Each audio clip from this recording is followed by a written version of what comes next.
नमस्कार सर। नमस्कार। क्या नाम हुआ आपका? देवेंद्र प्रसाद सिंह।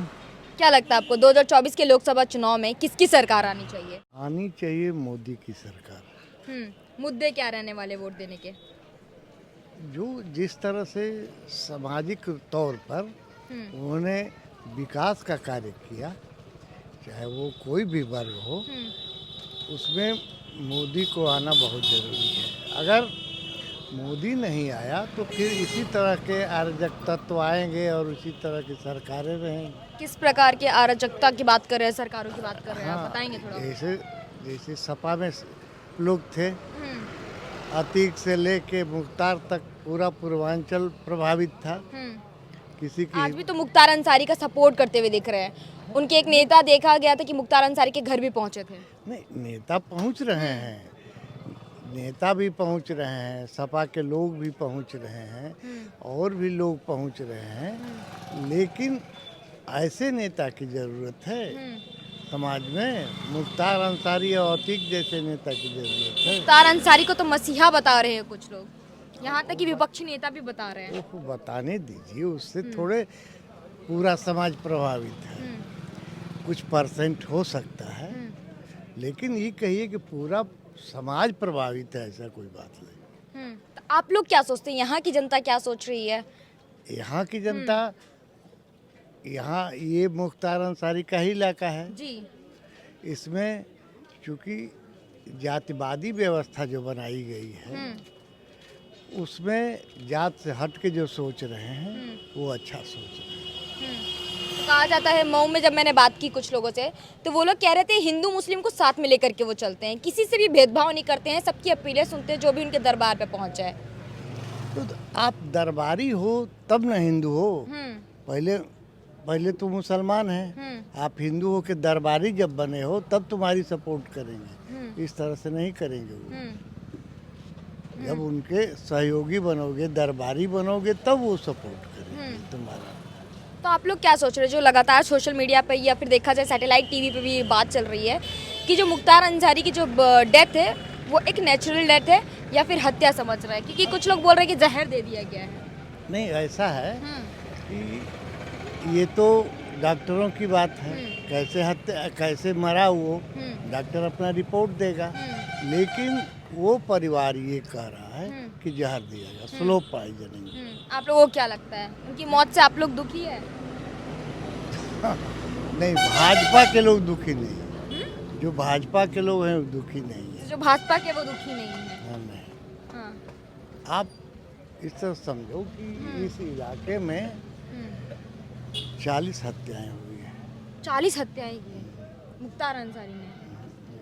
अब जो भी जिस तरह से कराया हो, यहाँ लोग कहते हैं 40 हत्याएं, क्या करेंगे?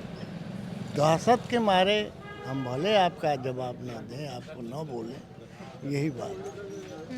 मतलब दहशत में रहते थे उनके। एकदम, आज भी लोग हैं दहशत, हिम्मत नहीं है किसी की खुल के बोल दे।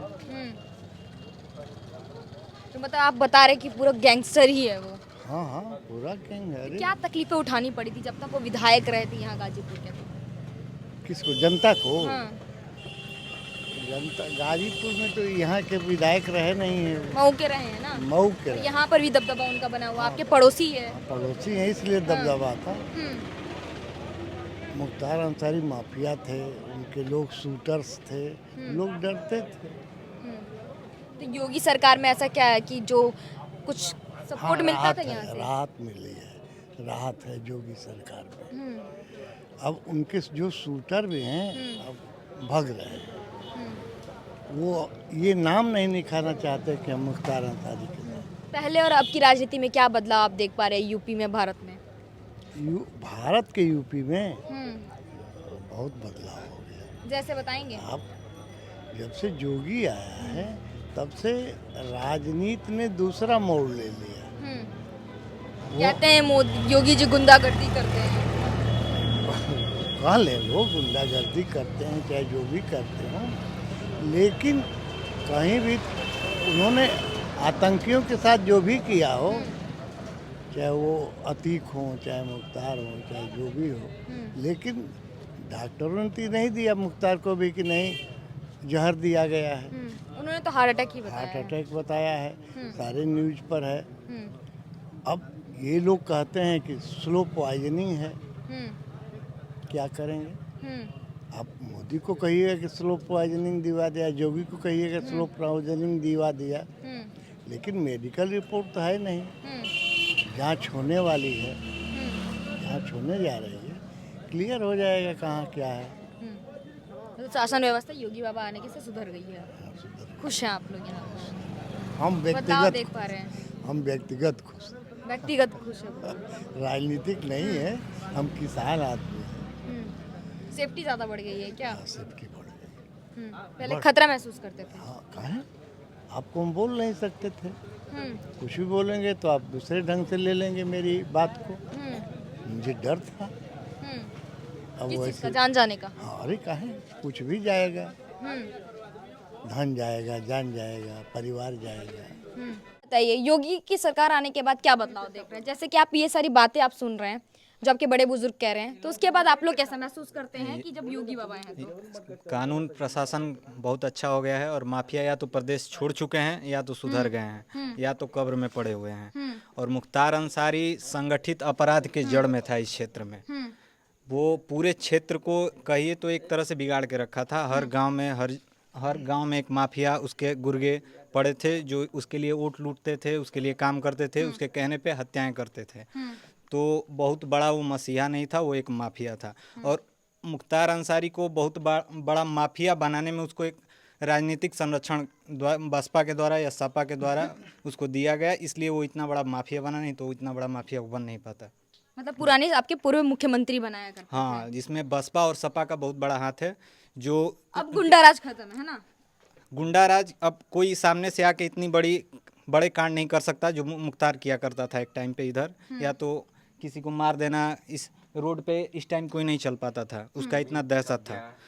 कब्जा, वसूली, और वो कोई मसीहा नहीं था। इसी जेल में होने के बावजूद जेल से ही उसका सारा राज उसका जेल से ही चलता था। और वो राजनीतिक पार्टियों के लिए भी सहयोग करता था, वो वोट लूटता था, विधायक मैनेज करता था। और पूरे पूर्वांचल में एक समय ऐसा आया था कि उसका ही वर्चस्व था, उसके सामने कोई खड़ा होने की ये इसलिए पॉसिबल हुआ क्योंकि वो उसके ऊपर राजनीतिक संरक्षण था। वो कुछ भी करे, शासन प्रशासन हाथ नहीं लगाता था। अच्छा, गुंडागर्दी आपने एक तरफ बताया कि खत्म हो चुकी है। अब ये बताइए कि योगी बाबा युवाओं के लिए क्या कर रहे हैं? रोजगार की अगर बात करें तो सबसे महत्वपूर्ण चीज़ तो युवा के लिए रोजगार होता है। उस क्षेत्र में अच्छा काम कर पा रहे हैं? हाँ, हम तो चाहेंगे एक युवा होने के नाते कि रोजगार आए। इस पे भी बाबा को ध्यान देना चाहिए। अभी यूपी पुलिस की वैकेंसी आई जिसमें पेपर लीक हो गया था, ऐसी चीज़ें नहीं हुई थी। लेकिन इसके जड़ में भी अगर जाएंगे तो वही एक पुराना सिस्टम है जिसमें उसमें लोग हैं वो लगे हुए हैं। जैसे मतलब समझाएंगे, थोड़ा एक्सप्लेन जैसे करेंगे? जैसे सपा सरकारों में होता था, वैकेंसी में पैसा देके और उन्हीं के नाम पे होता था, तो वही लोग आज भी सिस्टम में है जो पेपर लीक करा रहे हैं। तो इस पे ध्यान देने की जरूरत है और भी वैकेंसी आए तो हम लोगों के लिए अच्छी बात है। मतलब कि ये योगी बाबा की गलती नहीं है, इसमें भी पूरे मुख्यमंत्री के पार्टी के लोग हैं। इस पे भी ध्यान देना चाहिए। अगर वो शासन में है, सिस्टम में है, तो पेपर लीक जैसी चीजें नहीं होनी चाहिए।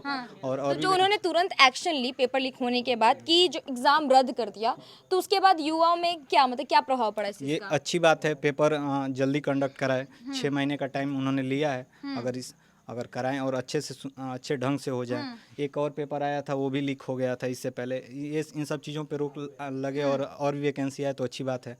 अभी यूपी टीचर का भी सुने हैं कि अभी वैकेंसी आने वाला है, तो ये अच्छी खबर है अगर आए हम लोगों के लिए तो। अच्छा, आपके एग्जाम की खबर की बात है, जैसे 6 महीने बाद हो गई, लेकिन उससे पहले तो लोकसभा इलेक्शन है, तो किसको प्रधानमंत्री के रूप में देखना चाहिए? प्रधानमंत्री के तौर पे अभी मोदी जी के सामने विपक्ष खड़े होने की स्थिति में नहीं है, क्योंकि एक गठबंधन बना के जिसमें आधे से अधिक कोई या तो भ्रष्टाचार में लिप्त है या अपना जान बचाने के लिए वो एक कह लीजिए एक फर्जी गठबंधन है जो किसी वक्त टूट सकता है, जिसमें मोदी जी भी कहते हैं कि चुनाव के बाद बिखर जाएगा गठबंधन। तो वो एक वो लोग कहते हैं पलरा साफ करेंगे मोदी जी का। नहीं, ऐसा मुश्किल है, कहीं भी दिखता नहीं है। एक दो लोकसभा सीट अगर यूपी से निकल जाए तो निकल जाए, नहीं तो यूपी से तो बहुत ही मुश्किल है। स्थिति खराब है विपक्ष की यहाँ तो क्या लगता है कितनी यहाँ पे सीटें लेके जाएंगे इस बार मोदी सरकार? 70 से ऊपर सीटें भाजपा की। 70 से ऊपर? इतना विश्वास है आपको? इतना विश्वास है। ऐसा क्या काम देख पा रहे हैं जो विश्वास कर रहे हैं? पहली बात तो ये है कि विपक्ष की उदासीनता। यहाँ पे एक सक्रिय राजनीति नहीं है विपक्ष का और कोई मुद्दा नहीं है, मोटिव नहीं है। अगर किसी बात मोदी जी बात करते हैं इंफ्रास्ट्रक्चर पे या फिर रोड पे या फिर विकास पे, विपक्ष बात करता है जातीय जनगणना पे, उससे क्या लाभ होगा? उससे कोई लाभ है? तो युवा जब ऐसी बातें सुनता है तो क्या महसूस करता है? अच्छा महसूस करता है। और हम लोगों के जो हमारा विपक्ष है, देश का इतना अहम हिस्सा है, जाति जनगणना के बारे में बात करता तो क्या जाति जनगणना सिर्फ एक मुद्दा भटकाऊ है। कुछ क्षेत्रीय पार्टियां हैं जो अपना परिवार, अपना कुनबा बचाने के लिए चुनाव में हैं कि उनका परिवार बचा रहे, राजनीति में सक्रिय रहे। जाति का नेता 17 बन गए हैं। आप उत्तर भारत में देख लीजिए, हर जात का एक नेता है जो चाहता है कि मेरे बाद भी मेरा बेटा बने। तो ये सब चीज़ें उनके लिए हैं और किसी के लिए राष्ट्रीय मुद्दा तो ये नहीं हो सकता कि जाति। क्या नाम हुआ सर आपका? प्रशांत राय। 2024 का लोकसभा चुनाव पास है, किसको प्रधानमंत्री के रूप में देख रहे हैं? नरेंद्र मोदी। मोदी जी को देख रहे हैं। मुद्दे क्या होने वाले वोट देने के? मुद्दे बहुत सारे काम किए हैं, जैसे जैसे में रोड हुआ, बहुत कुछ हुआ। सिर्फ रोड आप बता रहे हैं और कुछ नहीं बता रहे हैं आप। बिजली हुआ, किसानों को फ्री पानी, बहुत कुछ मिला है हम लोग को। बहुत कुछ मिला है। बाबा की सरकार कैसी काम कर रही है? बाबा की सरकार एक नंबर की। बदलाव चाहते हैं अखिलेश यादव जो बार बार रिजाइन मांग रहे हैं उनसे? वो नहीं आएंगे, वो नहीं आएंगे। आएंगे ही नहीं। सपा एकदम गठबंधन की हुई है कांग्रेस के साथ, कह रहे हैं कि कांग्रेस का लड़ेंगे। आने वाले ही नहीं है। वो गठबंधन का कुछ भी कर ले। कुछ भी कर ले। हाँ। राहुल गांधी पे भरोसा नहीं है क्या? एकदम नहीं। कहते हैं युवाओं को रोजगार दिलवाएंगे। इतने इससे पहले दिलवाए हैं कि दिलवाएंगे? वादा कर रहे हैं। वादा तो बहुत लोग करके चले जाते हैं, लेकिन किए नहीं है। तो क्या लगता है ये जो बीजेपी की सरकार है अपने वादों पे खड़ी उतरती है? जी। आप क्या डिफरेंस देख पा रहे हैं विकास की दर में? डिफरेंस बहुत सारे काम हुए हैं। कब नौकरी जो है वैकेंसी भी निकलती है। लेकिन पेपर ही लीक हो जाते हैं तो क्या? पेपर तो भाई पहले के लोग पढ़े हुए हैं इसमें सरकार में, तो भाई वो अपने तो धीरे धीरे न कानून पे आएंगे रास्ते से। पहले से वो चोरी किए हैं तो उस टाइम भी तो कर आपको नहीं लगता है कि योगी जी की जिम्मेदारी बनती है कि ये सब चीजें सही धीरे धीरे सिस्टम में लाएंगे, लेकिन एक बैग कहाँ से आ पाएंगे? आप पहले से हुआ है तो एक बैग नहीं ना आ पाएगा। आपके जैसे कुछ युवा जब मैंने बात किया वो लोग तो दोस्त योगी जी को ही दे रहे हैं, कह रहे हैं कि अगर रोजगार नहीं देंगे तो मोदी जी को और योगी जी को हटा देंगे। वो हटेंगे, लेकिन रोजगार तो दे ही रहे हैं। लेकिन अब इस बार हुआ है, लेकिन फिर 6 महीने का समय लिया है जो पेपर लीक हुआ था, तो इस बार हो गया है तो इसके बाद अब नहीं होगा। तो क्या लगता है सुचारू रूप से कंडक्ट करवा पाएंगे वो? क्यों नहीं जी। हाँ, पूरा भरोसा है। भरोसा है। कहते हैं वादे पूरे नहीं कर पाते हैं, झूठे वादे करते हैं। उसके बाद भी आप भरोसा ये कर रहे तो विपक्ष के लोग कहते हैं ना। हाँ, हैं। हाँ। तो आप क्या सोचते हैं? ये ऐसा कुछ नहीं है।